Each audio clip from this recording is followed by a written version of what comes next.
Arrow quarters, all hands, man your battle station. Broadcasting live on the UnitedWest.org AM radio network and simulcasting on DirecTV, iHeartRadio, Roku, and the World Wide Web. This is Enemies of the State with Tom Trento.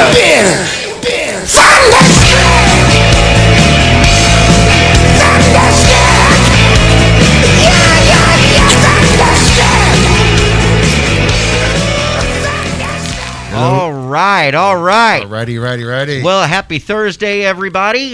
This is Damon Rosen with the United West and Enemies of the State. And me and Mark are back, but we do have. But the big kahuna is back today. That's right. Tom. You might be wondering why we're in these Trento is back. There he is. Hey, everybody. How you doing? I'm back.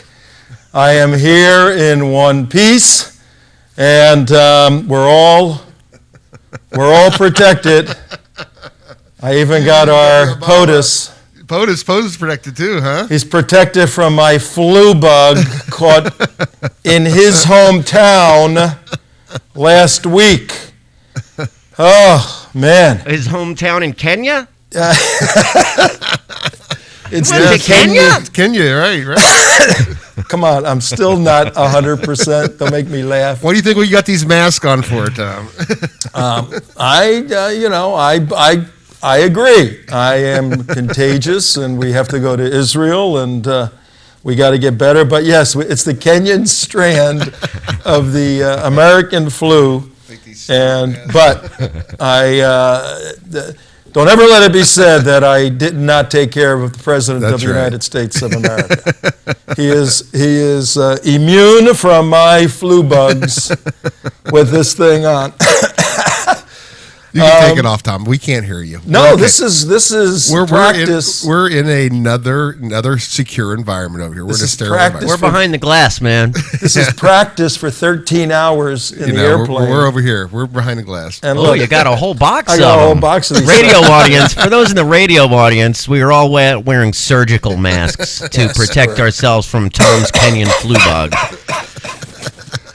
I'll do like the doctors do. They wear it down here.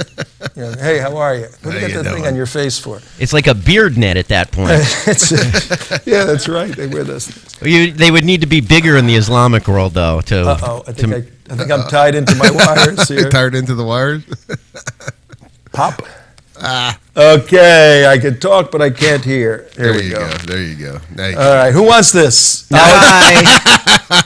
How about some? For a how about you burn it in donation, there? For a $25 donation, you can have my flu mask. I will autograph it right now. There it is. All right. Disgusting. Okay. Yeah. It's good to be. It's my spirit is here. My body is sort of here. Right. But I wish I was on the couch somewhere watching Velocity, you know. But I missed you guys. You got to get me up to speed. I tried to watch. You guys filled in for the past 3 days. Right. WSBR Radio, 7:40 a.m. That's where we're broadcasting from at 10 minutes. 10 minutes after 4 o'clock on the 13th, is it? 12th. 12th. You lost today, Tom. 12th? Yeah, she lost. I think I wrote a check out on the wrong date already. On the 12th. And whenever I went to the archive, I would, there's an hour show, I would just kind of sample different points of the hour. And every time for the 3 shows, both of you were screaming at the top of your lungs. That's not true. That's not true. Because he wasn't here on Tuesday. Yeah. And we didn't yell yesterday. That was on Monday's show. That was Monday's show. Monday show. Okay. 1 out of 3. So you're right on 1 out of those 3. 33%. That's about every time he every says. Every time, jeez. I didn't see a check out for me. Did you, Damon? He's writing checks. I could use one. Did you fix the forklift? I don't think so. Yes, here at our show we use a forklift, so you'd be amazed what we do with it. But it's good to be back in the saddle. Last Friday, I was wearing the white hat as the new sheriff in town. That was a pretty cool show. They're all good shows. They're all good shows. The shows you guys did were very good. Agozi yesterday flipped me out. Didn't it, though? I couldn't believe. I tell you, my mouth hit the floor when he came out and he said what he said about, he doesn't know who he's going to vote for as far as in the election. Ari. I gave myself a Zabiba bump after that interview. Didn't you write to him afterwards? He goes, "Is it? What did you say?" You said, "Ari, is it true that you don't know who you're going to vote for?" Yeah, and he wrote back, "Yes, it's very complex this time, Tom." And I wrote in capitals, "Bull BS, beep, beep, bull beep." And then he said, "Wait," and I just kept hitting it, "Bull beep, beep," about 10 in a row. He goes, "That's not fair, I said, "Well, when we're talking about Ari Agozi, one of our national security experts in Israel, he helped put my briefing together in November, and he has helped tremendously, Ronnie Wexler and myself, to construct a phenomenal event briefing that we're going to have starting next week with a group of about 25, 30 very lucky people. Let me tell you, these people in 2 weeks are going to get a national security briefing at the 4 hotspots. Actually, there's about 47 hotspots now in Israel. Everywhere you look, something is happening on the border, some way. Sinai is starting to get really crazy. But Ari has helped us with scheduling top-notch intelligence or military experts to speak. See, what we do is we have a full day of events, primarily national security focused, and then some of the biblical material, the historical Jewish Christian stuff, the Christian places of historic importance, Jewish places of historic importance. We integrate those in a real-world body politic to give you a Mideast education second to none related to activism on the ground in America in the 15th year of the 21st century. This is really amazing. We here at the United West, we have a variety of gifts accumulated in our march through life. We have the subject matter expertise. Many of us are trained in these topics, so we understand the topics. But then we have the facility here that we own, a television studio. And then we have the know-how cut to the 2 guys. I was trying to come up with a name for you 2 guys for your own radio show. Yeah, Peanut. I thought you called us Peanut 1 and Peanut 2. Big and little, big and little, big little. Who's who? There's 2 of the guys. We won't show them the back room where there's 27 other people really helping out. We won't show the 15 million staff that most networks. You know who did not show up at all? Who? Over the 3 days when I could have used their help were Schmucky and Abdullah. Yeah, they bailed on you. It let you down, man. Yeah. But we here at the United West, we have the facility, we have the technical capability, we have the know-how, and then we have the, people call it courage, we just call it obligation, to go to these very difficult places, many of which are here in the United States, confronting bad guys, to expose them, tell America the truth, and fight for the Judeo-Christian principles upon which this country was built, and until somebody shows us better, upon which this country ought to continue.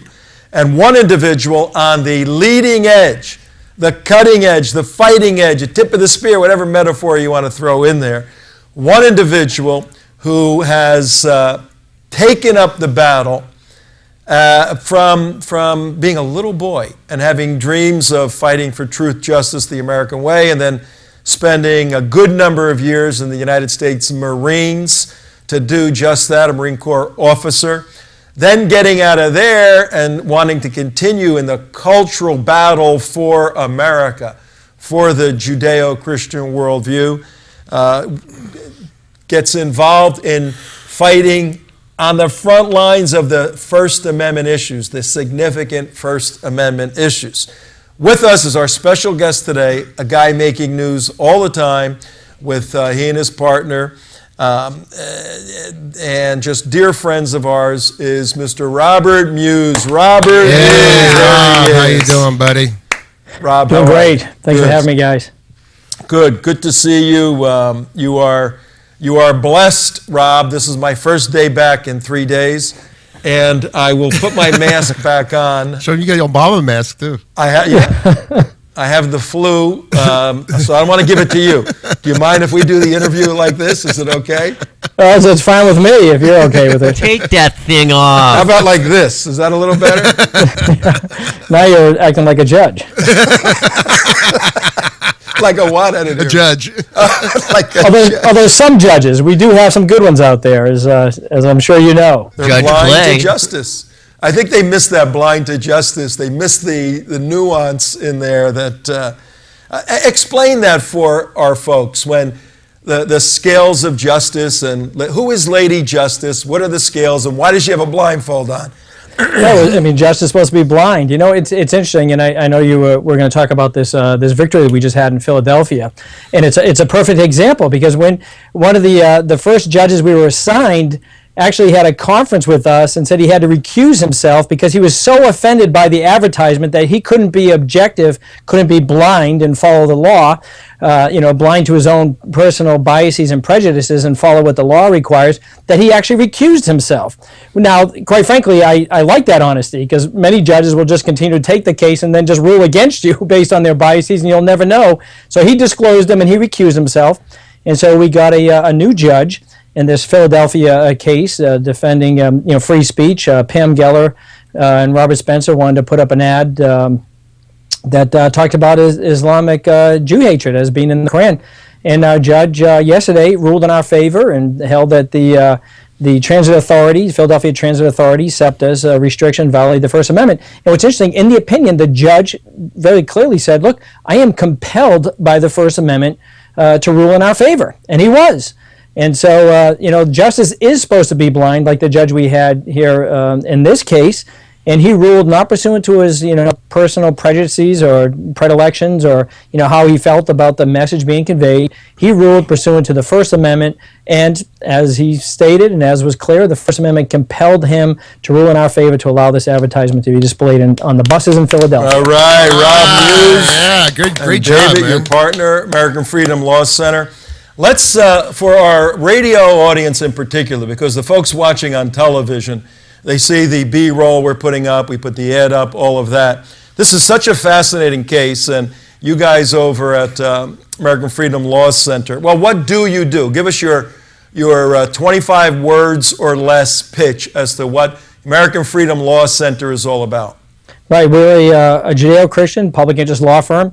As you mentioned, my colleague David Urashami, he's an Orthodox Jew in New York. I'm the Catholic guy here in Michigan with 12 kids. So we do describe ourselves as the nation's first truly authentic Judeo-Christian law firm, and we fight to defend those values, those founding values. You mentioned, I served 13 years on active duty in the Marine Corps. Took a solemn oath to God to support and defend the Constitution of the United States against all enemies, foreign and domestic. We have many domestic enemies, and these battles, for good or ill, are being fought in the courts. And so that's what we do. And one of the paramount rights we have is the First Amendment. Right? When you think about it, the First Amendment, our right to freedom of speech, our right to free exercise of religion, that amendment separates us from virtually every other political culture in the world. And so it's extremely important that we defend that. And in the First Amendment, if anything, it protects what some people might consider to be offensive or off-putting speech, right? It serves, and this was a term the Supreme Court used, it serves its highest purpose when it protects such speech. And so, as we know from political correctness and everything else, particularly with Islam, the speech is being suppressed. Whenever you criticize Islam, if you either get attacked with violence to shut you down, or the government steps in with political correctness and tries to censor you. And so we fight these many battles. And part of it as well is fighting for a limited federal government for issues of federalism. It's really we're fighting for our Judeo-Christian freedoms. That's what we do. We do it every single day. As that when I first met David, again, he's an Orthodox Jew. He said, I work 24/6. Right? Because he takes off the Sabbath. So and I said, well, me as well. And so David, I cover Saturdays and David covers Sundays. So we're 24/7 as a law firm fighting these important battles. No, you guys do amazing work. And the issue right here, folks, is free speech. And if we get to it, the situation that occurred in where was it, North Carolina with the guys on University of Oklahoma, the guys on the bus using the N-word and all of that, and man, the school came down very quickly, like burnt their house to the ground, threw them out. Yeah, but you know what? If that was the SJP, the Students for Justice in Palestine, shouting equally bad things about Jews, there would have been zero action taken by the administration. And that needs to be pursued. But, and I don't want to discuss this right now if we have time later, today the arguments are coming up that, hey, they threw the guy out of school. Where's this guy's First Amendment right to be the biggest jerk in the world and say the stupidest things in the world? Is he no longer protected in a public university? Interesting questions. We may get a chance to hear from Rob on that. But the point of the matter is you experienced a tremendous win yesterday on a case. Case goes back to our good friends, Pamela Geller, a counter-jihad activist, Robert Spencer, a scholar on Islamic theory, Islamic theology. Has written I think the last count, about 700 books Robert has written. He writes one every week, I think. And they combined forces a couple of years back, and they started rolling out this billboard advertising campaign around the United States in different municipal venues.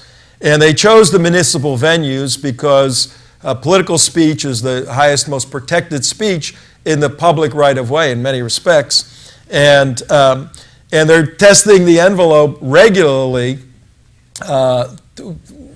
I was just going back to the ad just so we can show the ad. Yeah, show the ad because I want to read the ad. Yeah, it says Islamic This Jew. one, hang on, let me set. This ad appeared where, Rob? We're showing the ad now. Where did it actually appear? Well, this one, it actually ran in New York and in Washington, D.C., which happened to be two jurisdictions that we had sued previously in one. So they didn't mess with us on this one, on this advertisement. So it ran there without incident in New York and Washington, D.C. And Pam and Robert submitted it to be run in Philadelphia on the Southeastern Pennsylvania Transportation Authority, or SEPTA, which is the government transportation agency in Philadelphia. They submitted that in May of 2014. And Philadelphia refused to run it. They claimed that it was, number one, it was false and misleading, and two, it was disparaging towards all Muslims. And that was their basis for rejecting it, and so we sued them. Okay, let's bring was it on a bus shelter? Was it on the side of a bus? Was it where did it physically attach to? Well, in New York and Washington, it was run on the sides of buses, and that's what they wanted to do in Philadelphia as well, is run them on the sides of buses. So when you're downtown and a bus goes by and it says, buy, well, I can't do cigarettes Drink anymore. milk. Drink milk, watch a television show. This was the ad. Mark, why don't you explain what is there for our radio audience at 24 minutes after? If you look at the ad for our radio listening audiences, it says Islamic Jew-hatred in big bold letters on the top. It's in the Koran. Right under that, a little bit smaller font, 2/3 of all U.S. aid goes to Islamic countries. Big letters, stop the hate. End all aid to Islamic countries. IslamicJew-hatred.com. And off to the left, it has a picture of the Grand Mufti al-Husseini having a meeting with Hitler. And this meeting was the original meeting to give the final solution to the Jews in the Middle East. And the guy on the left was known as the Arab Mufti, the Arab Adolf Hitler, if you will, the Adolf Führer. And the Arab Führer. And that's what the ad is basically about. That this Jew hatred has been going on for centuries, that the Muslims teamed up with the Nazis back in World War II. It's very documented. That's the whole That's imagery. the gist of it. That's just, Rob, if you, what I like to do with these kinds of ads is I like to see if the sword cuts both ways, just as a sort of a individual emotional test. So I take the word Islamic out. I'm a Christian, and I put Christian Jew hatred. And if I stick Christian where the word Islamic is, I go, that's pretty, as a Christian, I wouldn't feel good about that if I saw that ad on the side of a bus. Well, there's some churches that disagree. Where does the facts mitigating the emotional feeling? Where does the facts may even be wrong? And could it still be up if the facts are wrong, or is it a factual issue before the courts? How does all that work out? Right, and it's a very interesting point, because one of the things that SEPTA, who is the Southeastern Pennsylvania Transportation Authority, one of the first things they tried to do when we filed this motion for an injunction, which is what the court ruled on, is they wanted to present expert testimony from a local professor who was going to provide testimony in court that the advertisement was itself false. And we objected to that because there's a long line of Supreme Court precedent, and for good reason, that it says, look, it's not the government's position to decide what might be true or what might be false in matter of history, in matters of religion, in a matter of politics. And think about what the contrary rule would be, right? If the government can decide what is a historical fact and what is not. We object to that. We argued this before the court. In the court, that was the first ruling where the court ruled on this case, and he ruled in our favor. He said, look, this isn't the government's position to say that there's something that might be factually inaccurate or that they might be reading the Koran incorrectly. That's not for the government to say. So that factual question is taken off the table because it's protected by the First Amendment, that the government is not the arbiter of what is considered truth and not the truth, coming with matters of history, politics, and religion, which this squarely addresses. And again, that's correct response. Can you imagine if the government would say, okay, this is the true political party, this is the true religion, this is the true historical fact with regard to that matter? I mean, it would certainly undermine and erode the First Amendment. It would be nuts. Now, on the corollary to that, pursuing this interesting dilemma with advertising in the public right of way, could an advertiser, he opens a brand new pizza shop, all right? Like my friend Vinny in New York. Vinny, you want to open a pizza shop? I always want to open a pizza shop, D. I got 3 already. And you would be the best pizza in the world, right? The best. All right. Could that be challenged, that somebody else challenge that ad and say, he doesn't have the best pizza, I have the best pizza? Oh, it could be challenged, but it ain't true. Now, and to be clear, now the speech, and you made this point, this speech is, the advertisement at issue with our clients is public issue speech. And public issue speech, and the Supreme Court has said time and again, rests on the highest rung of the hierarchy of First Amendment values and is therefore accorded special protection. Now, when you're dealing with commercial speech, the government is permitted further regulations of commercial speech, and you can't falsely advertise your commercial speech. Now, the example you had would be more of an opinion. It's not a statement of fact. But if you have a particular product and you're stating as a matter of fact that this product does a certain thing, and that statement of fact is wrong, yes, the government can regulate the truth and falsity in commercial speech. That's why when I said those categories of politics, religion, and history in particular are excluded from the government's authority to do that. It makes good sense that they can do that on the commercial side. For factual statements, your statement about being the best pizza or finest in the world or whatever you want to add, those are opinions, and those wouldn't be construed as factual matters to be determined by a court of law. Oh, we like that. And that does make sense. Now, for our audience at 29 minutes after, how could they understand going forward? Because I believe there's going to be more testing of these issues in the public marketplace. What are the 2 categories? One is commercial speech. That's easy to understand. You have a term that encompasses the other ones? Is it? Yeah, I'd call it public issue speech is the broadest category, which covers really political speech. Sometimes there's some exceptions that they allow for campaign speech. Right? Sometimes they may allow public issue speech, but particular campaign speech that they carve out. But campaign speech is a category of public issue speech. But usually it's not, commercial speech is still protected on the First Amendment. Don't get me wrong. Right. But these factual statements about your particular products can be regulated. But this is public issue speech, which is the most highly protected speech under the First Amendment. All right, public issue speech. Keep your eyes on that, ladies and gentlemen. We're going to pursue another case with Rob in a moment. Mark, you got a question? Yeah, real quick. fire in a crowded theater argument, when does that transcend? Because you are allowed to yell fire in a crowded theater when the theater's on fire. When is that standard broken where you're inciting violence? Because that, I would think that would be the argument from the other side, not having to be able to run these ads. If I'm Right. not, Yeah, well, it's very interesting, and we got this Bible believers case, so we could probably go. I know we could go on for a long time here, but there are categories of speech that have been exempted, and they're very, very narrow and very limited. One of them is fighting words. The one that you're talking about is incitement speech. Incitement speech is the famous case called the Brandenburg case. And that is limited to speech that, first of all, has to advocate for violence. So you have to be calling for violence. You have to call, grab the pitchforks and the torches and let's go, men.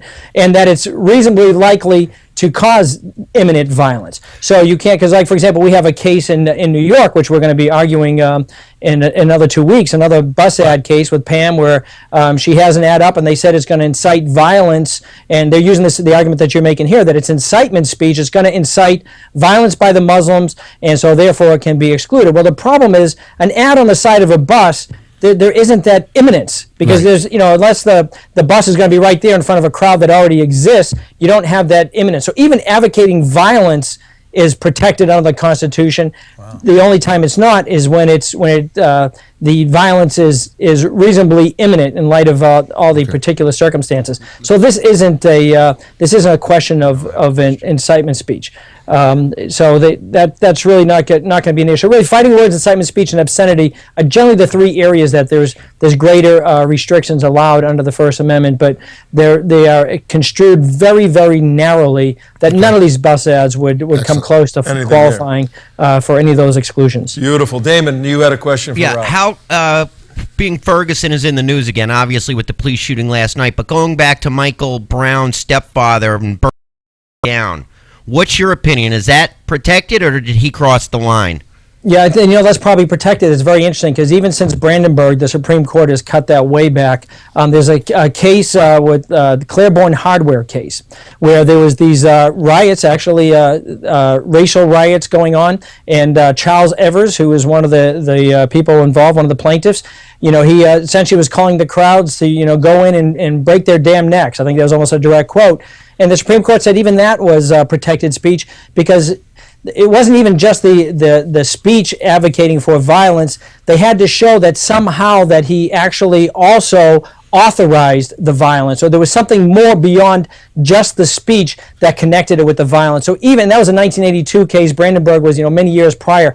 So even more recently, incitement speech has been narrowed further. That it's not only the speech that might imminently cause violence, but to make the person liable, they have to show that there's even something beyond the speech, that there's an authorization of the violence that's going on. So I would say that statement, I would argue, would be protected under the First Amendment. Wow, very, very interesting. Rob Muise is with us, American Freedom Law Center.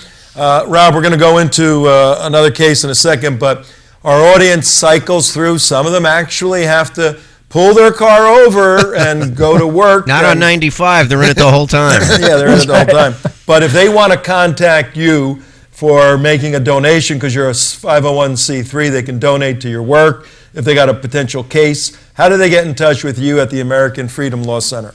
Well, the best thing is through our website, AmericanFreedomLawCenter.org. I mean, pretty simple. There's a way you can contact right there online. Send us an email through the contact page, and you can donate right there online, either through credit card or PayPal, or whichever you may prefer. And there's an address if you want to send us a donation. And all this legal work we're doing, as you mentioned, it's pro bono, for the good. We're a nonprofit, so we don't charge our clients for any of our litigation. It's all based on donations from generous, patriotic Americans who like the work we do and want us to continue this fight. Yeah, I don't know if the audience caught that at 35 minutes after 4 on the 12th of March, 2015. Rob Muise, one of the how many attorneys there? You and David Yerushalmi? David and I are the fighting force. And, wow, that's unbelievable. Dynamic duo. Yeah. They do not charge their clients, ladies and gentlemen. It's pro bono, for the good. How do they do that? I thought they're lawyers. I thought lawyers charge.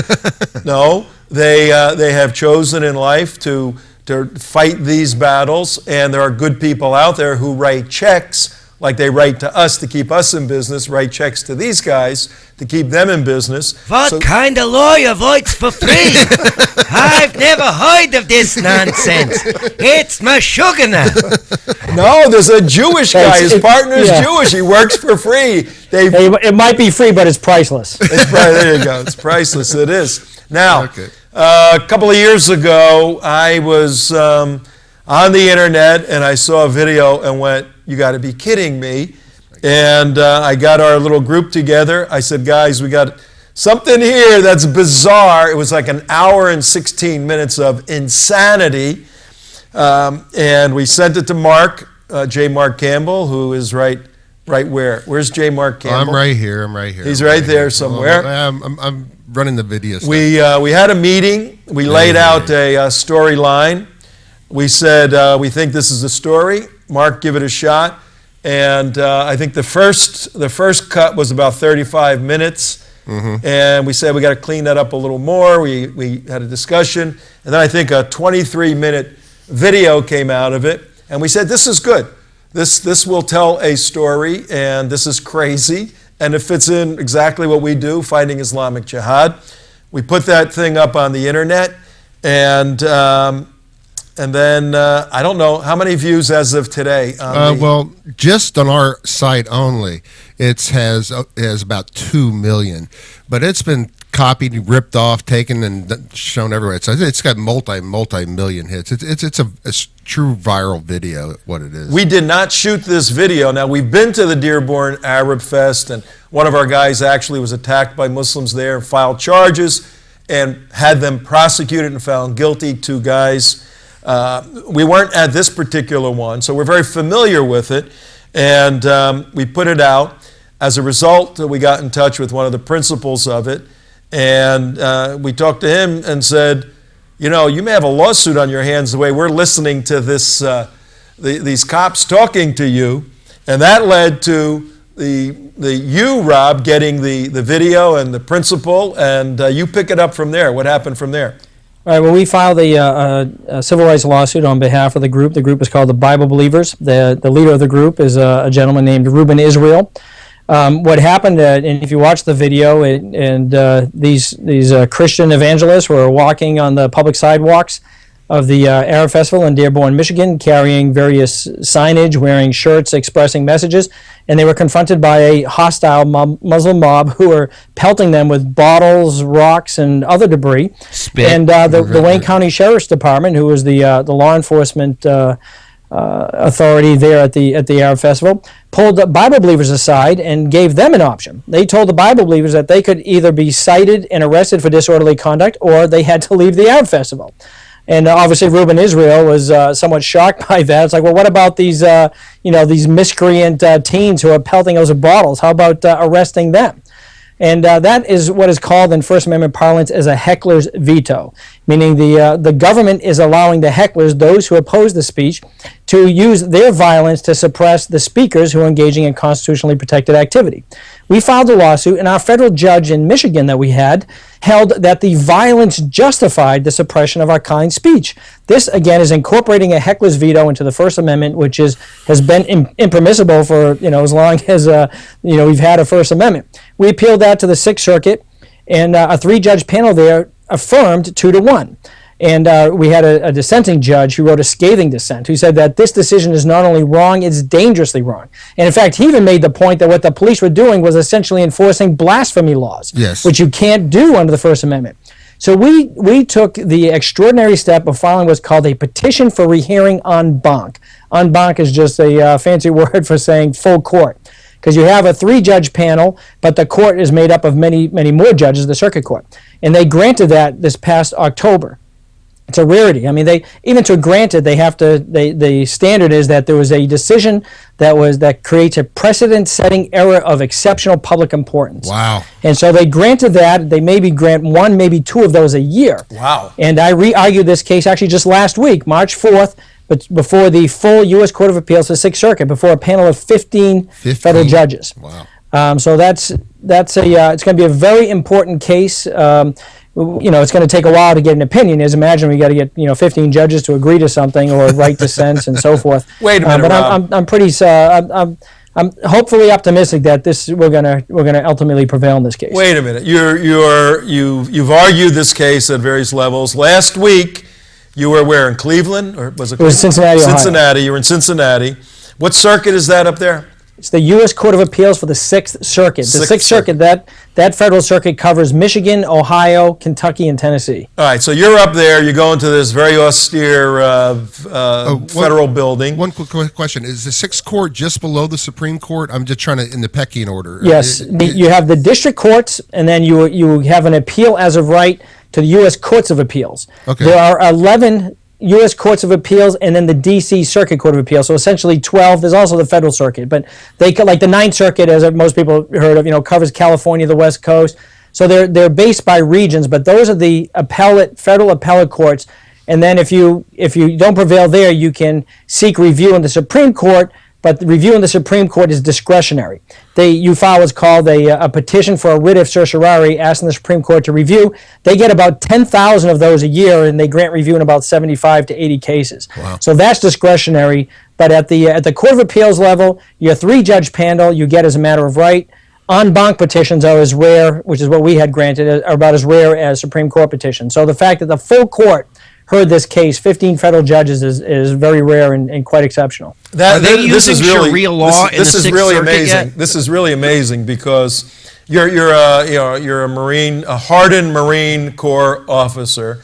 You've argued. Did you go to law school after you came out of the Marines or before? Or? I was still on active duty when I attended. I was a captain when I went to Notre Dame Law School.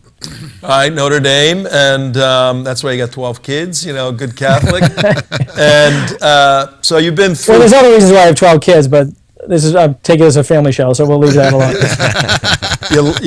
You love your country, all of that, but have you ever argued before 15 judges before? No, I've had one other en banc argument before the Ninth Circuit, and the Ninth Circuit does a little different because there are so many judges in the Ninth Circuit that they do a quorum, and you end up their en banc panels are only 11. It always includes the circuit judge, and then they do they pick names out and do 11. So I've argued before an 11-judge panel, but this was the most judges. I've argued before the Massachusetts Supreme Court, which I think had 9 judges at the time, but this is the most judges I've ever argued before, and the Supreme Court only has 9. So this will be the most probably in my career that I'll argue before. Yeah, let's walk through this for the budding lawyers out there, and the lawyers who 30 years they've never been before 15 judges. I mean, what was going through your mind the night before?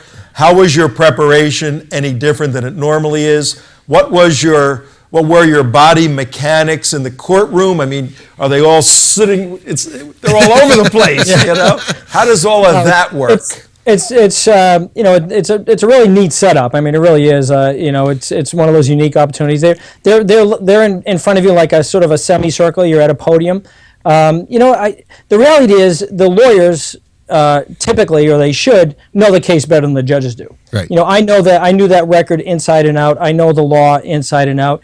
And I what typically happens, when people ask about oral arguments, and I've done probably 20, 30, or 40 federal appeals courts arguments, and somebody once told me before, you have the George Burns, the comedian approach to oral argument. You have a line to get you on the stage, and you have a line to get off the stage, because as soon as you get your opening, and you can maybe let you talk for about 35, 40 seconds or so, and it's a 20-minute argument en banc. So you can sort of, frame the case, and then you just get pelted with questions the whole rest of the time. And I enjoy it. I enjoy the back and forth. It's very civil, and they can sort of take turns, and they ask different questions of you, and you have to respond there on your feet. And I very much enjoy. Is that the picture of it, Rob? But we don't know. We've never been there. Is that the correct picture that you see in the window? On the screen? That's not the Sixth Circuit. But that similar setup? Looks like legislature. That looks like a legislature, not a court, because the judges would be in black robes. But it's set up similar to that, where they were sitting in a almost a semicircle in front of you. I'm not sure if there's they don't let you take any pictures. I wanted to take a picture of the en banc court just to show the kids. Sure, man. They're all in black robes, right? They're all in black robes. They're all in black robes and How about white wigs? Yeah. no powdered wigs. What no. was the deal with the wigs? How come, and some courts still do that, I think, in the U.S. In England, it was a tradition in England, and they apparently they still do. The barristers, not just the judges, I believe the barristers, the attorneys actually wear powdered wigs and robes. Right. So For what? thankfully, For what tradition reason? didn't carry over to us. I don't what know if I was reason? a lawyer today. I had to do Tradition. Tradition. Okay, tradition. All right, Rob Muise, it's 46 minutes after. I don't know if we wrapped up the Philadelphia case. What's the next step there? What can the district court do at that point? Well, he issued the injunction, and we're waiting to have a conference call with opposing counsel for the next steps. They could choose to appeal. The issuing the injunction is an appeal. They'd have to get a stay from the district court or a stay from the appellate court to stop these ads going up. I think the chances of them getting that are very slim to none. And if they want to keep one of the things that's nice about these types of cases, these civil rights cases, is that there's a fee shifting provision. So even though we're pro bono, if we end up prevailing in this case, then the government's going to have to pay our attorney's fees. Yeah.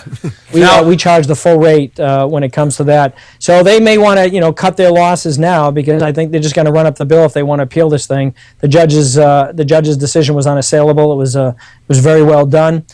We very much appreciate that in this day and age, and so we'll have a conference with them, and hopefully they'll just agree to get these ads up, and we'll work out the logistics of that, and we'll get our attorney's fees, and we'll move on to the next case. Beautiful. Yeah, all right. Beautiful. Well Hey, done. when do you expect a decision on the Dearborn case?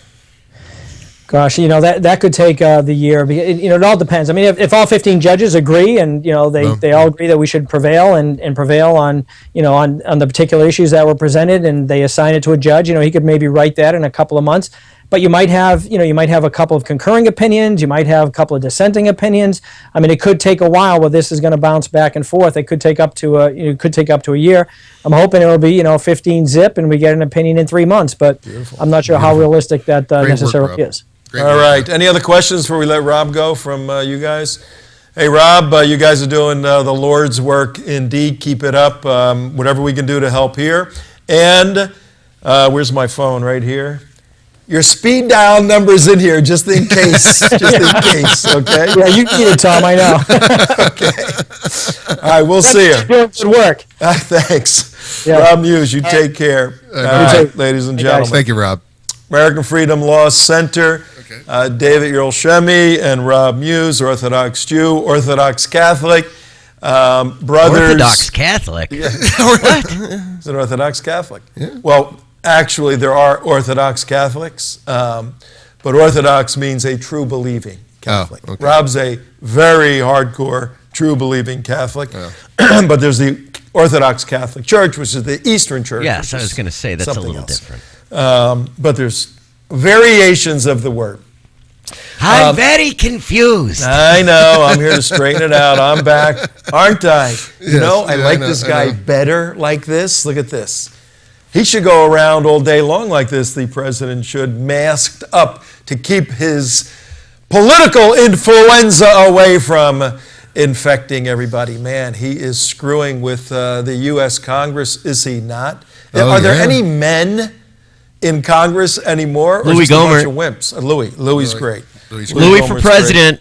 Louis for president. Yeah, I was a Trey Gowdy fan, wholly 100%, but now I'm backed off to like. Oh, you didn't see what happened I today? saw the new article. 85. I saw the new article, but it doesn't mean. mean he gets off. Just because he can't legally subpoena mean that he could not have gone to the press and gone to others and let people know that Hillary was doing private, doing State Department business. What we're talking about is Trey Gowdy, who heads up the legislative committee to investigate Benghazi. Yesterday, a couple days ago, Andy McCarthy wrote a pretty scathing letter about the failure of Trey Gowdy to do some of the stuff he could have done. Right. One was publicize the fact that the committee knew for 6 months Hillary did not, had her own personal server and personal emails, all of this. And then yesterday Andy McCarthy writes this letter kind of praising Trey Gowdy and putting it into perspective. So I don't know if it was praising Gowdy as much as it read was. it carefully. He talks about Gowdy being a great prosecutor and Gowdy being limited and what his strengths are. In any event, Trey Gowdy's got to get on the ball. I think that's what has to happen. With Well, Trey and I also Gowdy. think that Boehner is he's got his reins on Gowdy too. He only gives him a Absolutely. certain amount of freedom and leeway. And I also think Trey Gowdy is, and here's my prediction, I think he's actually going to stop becoming a congressman. I think he's actually going to try to become the next attorney general. Oh, you mean with a Whoever's- Republican president? I think he's done. This is his last term. No, for Hillary. Yeah. For Hillary. That'd be good. If a Republican gets elected in the White House, I think he's going to resign and try for attorney general. But that's just my opinion. No, that's an interesting point. I think he's a good guy.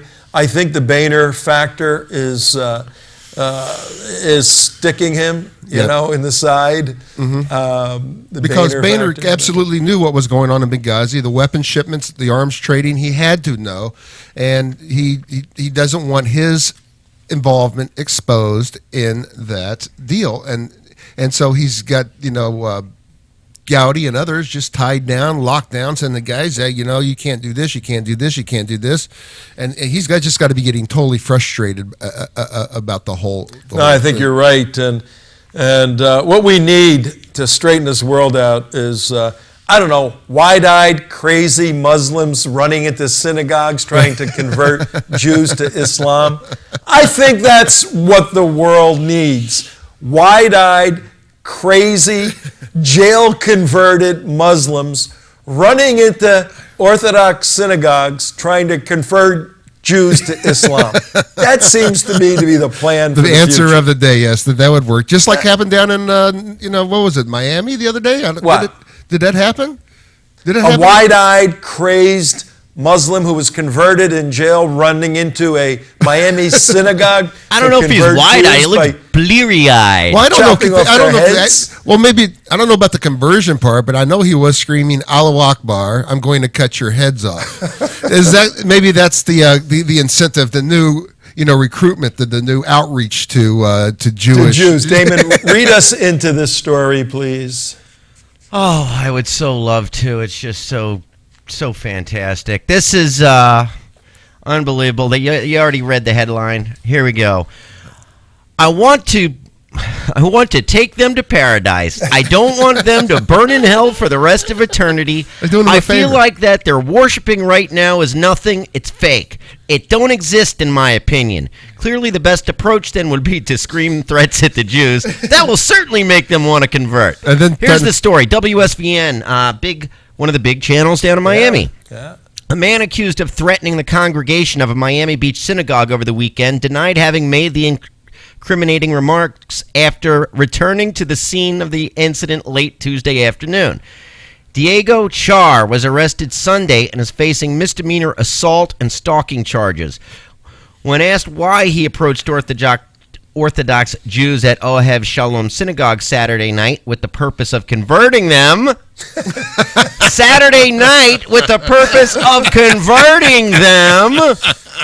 Char replied, I want to take them to paradise. I don't want them to burn in hell for the rest of eternity. I feel like that they're worshiping right now is nothing. It's fake. It don't exist in my opinion. Yeah, that's I like that proselytizing technique, don't you, Tom? Didn't That's what the not Christians a do? bad one.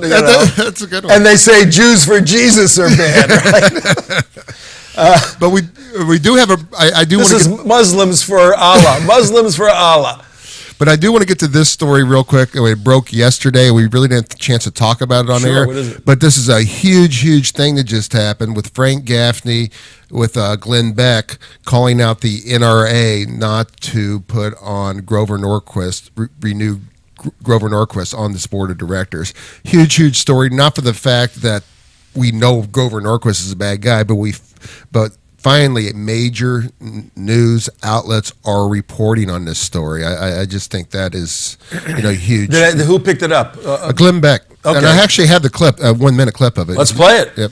I believe, and what's so worrying to me about the possibility Gaffney that he might speaking. be Frank reelected Gaffney. to the board, it's bad enough that he was on it in the first place, but reelected to the board of the National Rifle Association, is that I think these influence operations on behalf of enemies of this country are continuing. We've done a dossier on this, which people can check out at securefreedom.org. It's called Agent of Influence, Grover Norquist and the Assault on the Right.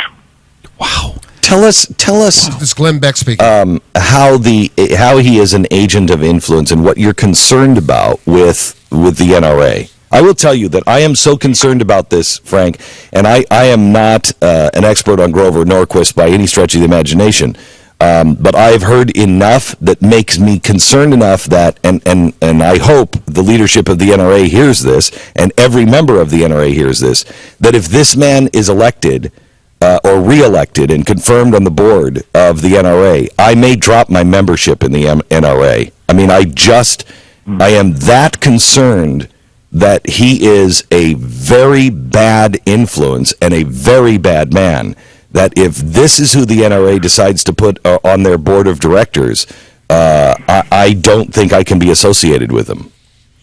Wow. That's amazing. It's truly It's a amazing. biggin'. And just for radio listening audience, Frank Gaffney is co-author of Sharia: The Threat to America. Tom is one of the honored co-authors for that input of that book. We've worked together before in the past, so it's really great to see that this message that we've been harping on for years and years and years about Grover Norquist is finally getting some mainstream attention, because the facts are undeniable. If you just look at the evidence that's there, completely nonpartisan, just look at it, you guys say, why is this guy in any position of power in either party? It's just Money, really money, amazing. money. But we do also have our series, The Wizard of K Street, which you need to watch which explains a lot into Grover, goes into his past, his dealings with Jack Abramoff, his sweatshop days running sweatshops off the Mariana Islands. The guy's just a dirtbag, all around dirtbag. We sent out an email yesterday with that little 1-minute video. Sent it out to quite a few people and got a lot of response. Basically, people lighting up on Grover, but saying, look, maybe it's a good idea to pull out of the NRA if he is going to be on the board. So we got to keep our eye on that story for sure. Not that we're against the NRA whatsoever. I mean, the NRA does some really great, fantastic work. I'm a member. You're a member, but I'm just saying. But if you have, and here's the point, if you have a person who's an agent of influence, which Grover definitely is 1,000%, there's absolutely no doubt that he is. And an agent of influence influencing this Republican country, Republicans in the country, toward a pro-Muslim brotherhood viewpoint. That's what we're talking about, an agent of influence. And if that agent of influence is inside the NRA on the board, then I don't care how great you like that organization, and as much as we do like that organization, I don't care how great you think that organization is, you just can't support it, because it's like having, the Third Reich in there, and you have Adolf Eichmann sitting on the board. You're going like, what the heck's going on here, guys? Yeah, you got a guy who's playing both sides of the street, and very, very serious. But we're going to bring you much more Grover stuff in the days ahead. What else? We got about a minute left. We definitely have to say goodbye to the brothers from Oakland Park. Yeah. Oh my word! Those guys are back. Oh, they're back, and they're not going anywhere for a while. What's their name again? The Kazi brothers. That's right, the Kazi brothers. They're going to be pleading guilty today to terrorism charges from all the way from Oakland Park, Florida, right in the middle of our listening audience. There's nothing to see here, folks. But there's nothing. There's no jihad in Florida, because we didn't just have that lunatic in Miami. We don't have the Kazi brothers pleading guilty to terrorism charges today. I wasn't attacked by a group of people chanting, "We are Hamas" in Miami on July 20th, and a rabbi wasn't killed about a mile from that exact spot 2 weeks later. And there's nothing to see here. And we don't have silver Toyotas just magically drive. Oh, that's right. They had a Muslim in it, didn't it? Who's screaming she had a bomb on her chest, trying to drive into the if you remember, Mark, we sat in the Quasi brothers' arraignment. That's right. Broward County Courthouse about 2 years ago. We were sitting right behind them when they got arraigned, and now they're going to jail. We'll sketch that story out. But right now, we got to go. It's the end of Thursday. Tom Trento, WSBR Radio, 7:40 a.m. on your dial. Back, first time in all week. My thanks to all you guys who have been supporting all of us, the guys here who did the show for a few days. We'll see you tomorrow, everybody. Bye-bye. We're out.